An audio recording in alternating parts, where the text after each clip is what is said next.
नमस्कार दोस्तों, आप देख रहे हैं स्पोकी सीक्रेट्स। आज हम बात करेंगे तंत्र साधना के दुष्परिणाम। तंत्र साधनाओं के मनमोहक लाभों को देखकर अधिकांश लोगों का मन विचलित हो जाता है, बाहरी क्रियाकलापों की सरलता को देखते हुए। किंतु आपको यह जान लेना चाहिए कि तंत्र जितना सरल दिखता है असल में उतना सरल है नहीं। तंत्र उस वियमपान जंगल से होकर जाने वाला रास्ता है जो दूर से तो बहुत ही सुंदर और सुहाना लगता है, किंतु जब उसमें प्रवेश किया जाता है तो उसकी भयानकता का एहसास होता है। तंत्र की इन्हीं कठिनाइयों को देखते हुए विद्वान तंत्राचार्यों ने तंत्र ग्रंथों की अलंकारिक भाषा में लिखा, जिसे केवल अधिकारी पात्र ही समझ सके। अतः तंत्र ग्रंथों में जहाँ तहाँ जो विधियाँ मिलती हैं वह फलित नहीं होती, क्योंकि कोई भी विधि पूर्ण रूप से लिखी ही नहीं होती। इसलिए तंत्र का महान विज्ञान सालों से गुरु शिष्य परंपरा से अपना अस्तित्व बनाए हुए है। अतः किसी को भी आवेग में आकर बिना योग्य मार्गदर्शन के अभाव किसी भी तंत्र के साधना का अभ्यास नहीं करना चाहिए, अन्यथा इसका परिणाम बुरा हो सकता है। कितना बुरा हो सकता है आप इस कहानी से जान सकते हैं, जो कि हमारे गुरु ने स्वयं हमको सुनाया था, और यह एक सच्ची घटना पर आधारित है। एक बार मैं अपने गुरुजी से सोने से संबंधित कोई बात कर रहा था। उन्होंने बताया कि यह तंत्र मंत्र ठीक नहीं है। मैंने पूछा क्यों ठीक नहीं है, तो गुरुजी ने एक औरत की कहानी सुना दी। एक औरत के साथ एक घटना हुई। एक औरत ससुराल में झगड़ा होने के बाद वह अपने मायके आ गई। उसके पापा सहित 4 भाई थे। कुछ ही दिनों में सभी भाई अलग अलग होने लगे, तो वह अपने पापा के साथ रहने लगी। थोड़े दिनों बाद उन्होंने स्वच्छता से अलग रहने की इच्छा व्यक्त की। पापा जी ने चारों भाइयों को अलग अलग कर दिया। वह बुजुर्ग उसे नई नई कहानियां रोज सुनाता था, जिसमें से बहुत सी कहानियां डरावनी और भयावह होती थी, और असलियत में यह कहानी को रचाया जाता था। कहानियां वह सुनाते थे, यह कथाएं उस समय के सामाजिक व धार्मिक जीवन का परिचय देती थी। उनमें से कुछ कहानियां अध्यात्म सागर पर नजर डालती थी। उस बूढ़े औरत की लड़की तंत्र मंत्र पर बहुत विश्वास करती थी। एक दिन गाँव में एक तांत्रिक बाबा आया, तो उस लड़की ने भोजन कराया। इसी बीच उसने तांत्रिक से तंत्र पिशाच की सिद्धि के विधि के बारे में पूछ लिया। तो बाबा ने स्पष्ट कह दिया था कि यदि तंत्र सिद्धि करना है तो मंत्र के रहस्य को जानो। तो उस बाबा जी ने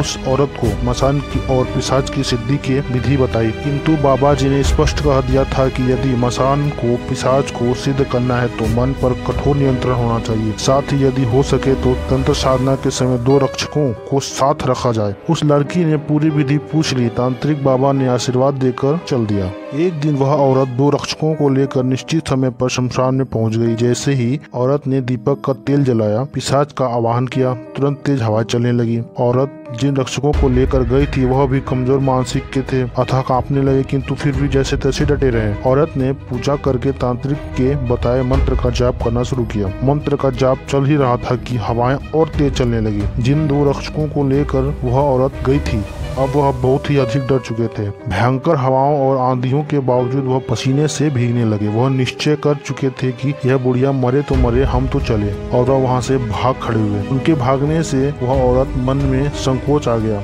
वह बीच साधना में पहुंच चुकी थी, किंतु अपने मन को तैयार नहीं कर पा रही थी। वह स्वयं भी अब बहुत अधिक डर चुकी थी। उसने भी साधना छोड़कर भागने का निश्चय किया, किंतु जैसे ही वह साधना से उठी, शमशान का पिशाच प्रकट हुआ। इसके पश्चात सुबह लोगों ने देखा कि औरत परलोक सिधार चुकी है। पिशाच ने उनके साथ क्या किया कोई नहीं जानता।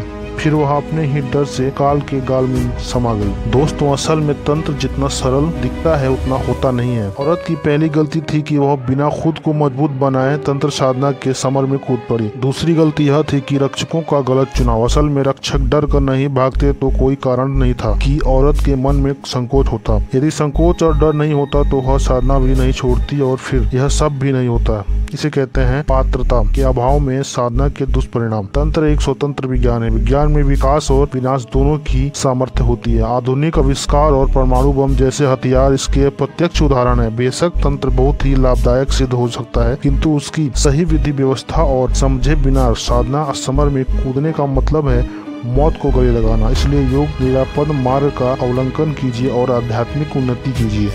इस वीडियो से कुछ ना कुछ तो आप सीखे होंगे। ऐसे ही नॉलेजेबल वीडियो के लिए आप हमारे चैनल को सब्सक्राइब कर सकते हैं। अगर आप भूत पिशाच किसी चीज से परेशान हैं तो हमसे संपर्क कर सकते हैं।